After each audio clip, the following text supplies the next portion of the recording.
So, December 2009, I find out that during that surgery, that there was a mass between my heart and my lungs, and that's why my lungs shut down. That's why I coded that mass was malignant, but nonetheless, it was a mass. I said between my heart and my lungs. I know nothing about. They removed my thymus gland, and they removed the mass. To get to it, they cut my chest open from the bottom of my neck down to almost about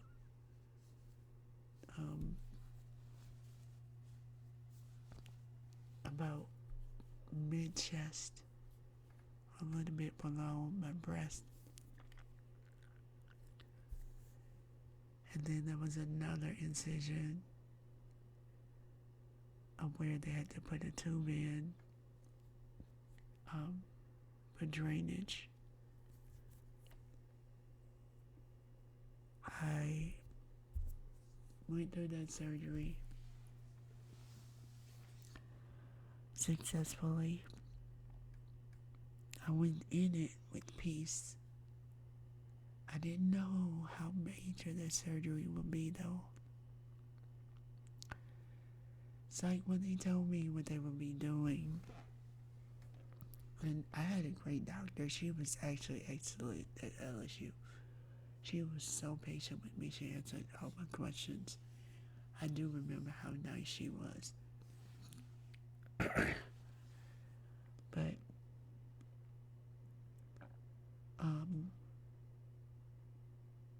going into it, I did not know how major this surgery would be.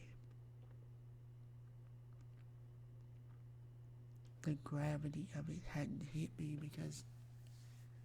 probably because I was in such peace, and I had heard God say, I got you. I would not have been able to do that unless He had me.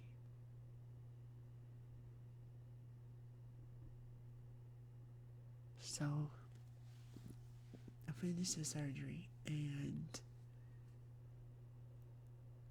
it's time to recover. I had to stay in the hospital for a very long time. And even after that, it took 9 months for my bones and everything to really heal. It took 9 months for me to be able to lift anything because they had cut me in half so much. The nerves of my breast were not, I don't feel. I didn't feel. I had to wait for those nerves to grow back, to reactivate, I guess, in my chest. I had to wait for the bones to come back together. And looking back, when I really think about it, how it was like I was literally cracked open. Like literally cracked open. That pain afterwards was unthinkable. I've been on fentanyl. I was on I forgot the name of the other drug. It was pain medicine. But it was strong. It wasn't anything like Vicodin or anything. Vicodin wasn't even, that wouldn't help with that.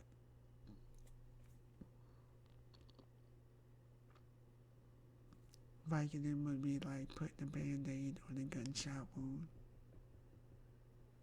And a band-aid that's intended for your finger on a gunshot wound that's bleeding.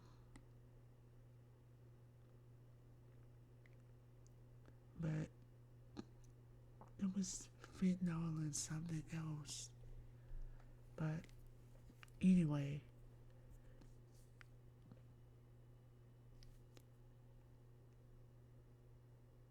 so the recovery, I am in the hospital, of course. I had to relearn how to walk again. That was my first time completely going through my first moment of paralysis. In August, I was just weak, so I had to regain my strength. But December episode, the first one, the first real crisis, I completely lost everything. I had to learn how to feed myself again. I was in a wheelchair.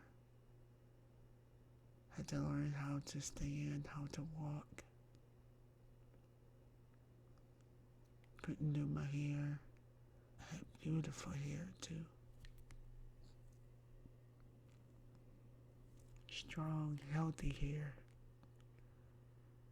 You know, I'm Creole and I'm Native American. So I have hair that exemplifies that.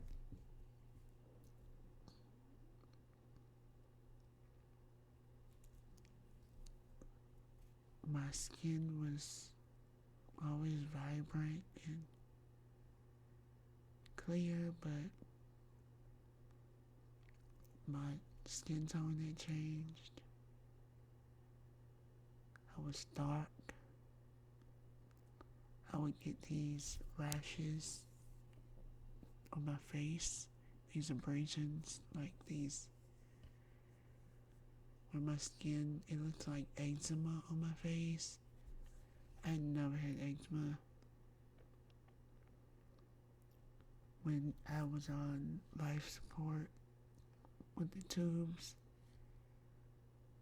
they would have to suck the tube out to get the mucus out, and I ended up with pneumonia because my body, like, on top of all of that, in the surgery, my body, during a crisis, I don't have the ability to swallow. So, my body is trying to produce the mucus. Well, not even some mucus, but saliva. But because your throat is a muscle, your esophagus and all of that, it is operated, it functions through muscular activity. I wasn't able to swallow. The entire definition of myasthenia is, in essence, extreme muscle weakness. They don't tell you that extreme muscle weakness means that you can potentially not have the ability at all.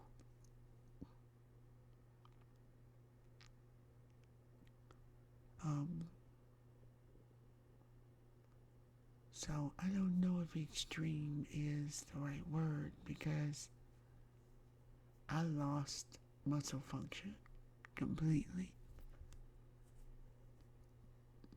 There's gotta be a word that's beyond extreme. So that would be my definition. It's just I lost muscle function, which is paralysis. But I also lost muscle function because by me being in the bed, laying so much, my muscles had atrophy. So Atrophy is when you don't move. Your body stops moving, which is why you need to always be active and be exercising and walking and moving.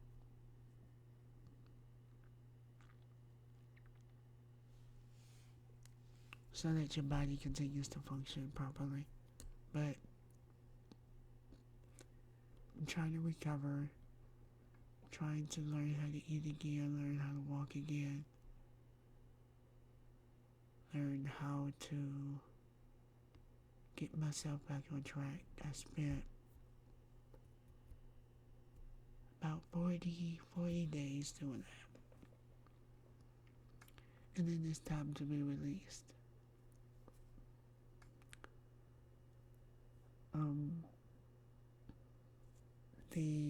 They had glued my chest back together, and I had staples. So I was stapled, I was glued, I was taped, and so I had to be sure not to cough. Or if I coughed, I had to hold this pillow tightly. I thank God for those who visited me during that time after that surgery. And oh, my parents did show up. Well, not my mom, but my dad showed up for that surgery. My mom she chose to work, so she didn't take off. She came later, not for the surgery, but she came later.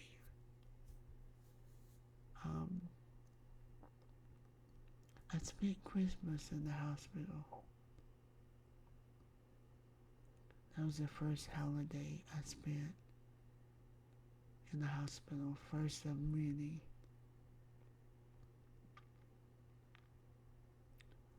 So while everyone else was out celebrating Christmas, and in my family, I don't know about yours, but Christmas is big. We have a feast, we laugh, we joke, we play, we enjoy each other, we do games, Secret Santa. I have a pretty close family, so close as in a family that when we're together, we enjoy each other's company. We may not talk, we don't really keep up with each other as far as personally, but when we gather for holidays, it's usually fun. So, I spend Christmas eating hospital food. Well, the option for hospital food. And that was tough. That was tough. But I was grateful. At the time, I had an apartment. So by then, I'm not working. Well, not an apartment, I had a house. I was renting a home in Ruston. So, of course, you can imagine I'm behind on my rent. I was working at the church at the time.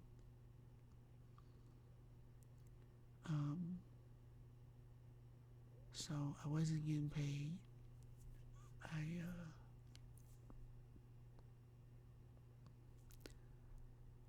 So after getting out of the hospital, you can imagine what that was like. Going back to how behind. So of course, once again, I lost everything.